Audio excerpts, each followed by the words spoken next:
বানাবো ডিম দিয়ে। মুসুরি ডালটা সিদ্ধ করব, ডিম আর মুসুরি ডাল আমি একসঙ্গে সিদ্ধ করতে বসাচ্ছি। জল দিলাম, প্রেসার কুকারেই বসিয়ে দিচ্ছি। ডিম দিলাম, 3টে ডিম, একটু নুন দিয়ে দিলাম, নুন দিয়ে এবার বসিয়ে দেবো।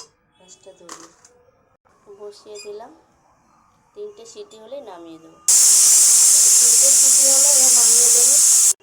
আমি ডিম ডাল রান্না করবো, এসব মশলা লাগবে: লঙ্কার গুঁড়ো, জিরের গুঁড়ো, ধনের গুঁড়ো, গরম মশলা, হলুদের গুঁড়ো, তেজপাতা, ছোটো এলাচ, দারচিনি ফোড়ন দেবো, জিরে ফোড়ন দেবো, পেঁয়াজ পেস্ট করে নিয়েছি, আদা রসুন আর একটু কাঁচা লঙ্কা দিয়ে পেস্ট করে নিয়েছি। ডিমটা আমি হলুদ দিয়ে মাখিয়ে রেখেছি, এটা ভাজবো। কড়া বসিয়ে দিয়েছি, এবার তেল দেবো। আমি সর্ষের তেলে রান্না করছি। তেল দিয়ে দিচ্ছি 2 চামচ। ডিমটা আমি একটুখানি ফাটিয়ে একটু কেটে নিয়েছি এরকম করে করে, যাতে ছিটকে না যায়। একটা ডিম একটু হয়ে গেছে, ডিমটা ভেজে নেব। ডিম ভাজা হয়ে গেছে, ওই কড়াতে আমি তেজপাতা, শুকনো লঙ্কা, ছোটো এলাচ, দারচিনি সব আমি ফোড়ন দিয়ে দিচ্ছি। দিয়ে জিরে ফোড়ন দেবো,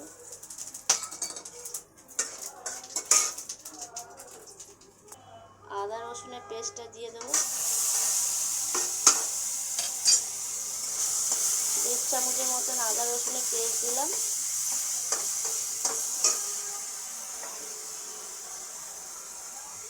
পেঁয়াজও 2-3 চামচ দেবো বাটা, 3 চামচ দিলাম। ভালো করে কষতে হবে। হলুদ দেবো, 8 চামচ মতন হলুদ দিয়েছি অল্প করে। জিরে, এটা ধনে গুঁড়ো 1 চামচ,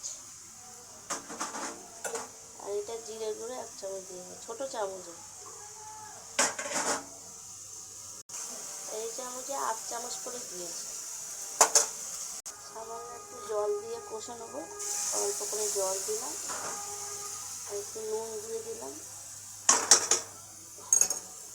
আর চিনি অল্প করে সব দিলাম। মশলাটা গন্ধ হলে ডালটা দেবো। আর গরম মশলা 8 চামচ দিয়ে দিয়েছি। দেওয়া হয়নি লঙ্কার গুঁড়ো, 8 চামচ লঙ্কার গুঁড়ো দিয়ে দিলাম।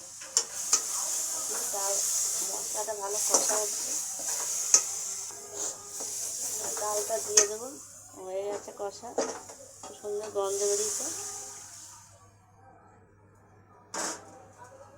এরকম ঘন থাকবে, খুব সুন্দর খেতে লাগবে এটা, আর কিছু দরকার পড়বে না।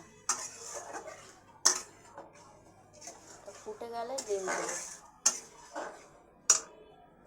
খুব সুন্দর গন্ধ বেরিয়েছে। ডাল আমি 100 দিয়েছি, এরকম ঘন থাকবে। আর 3টে ডিম দিয়ে আমি করছি। এবার ডিমটা দিয়ে দেবো।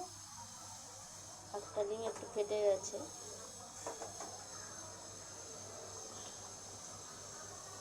ফুটে গেলে নামিয়ে দেবো। খুব সুন্দর খেতে লাগে, আপনারা বানাবেন, আমাকে জানাবেন।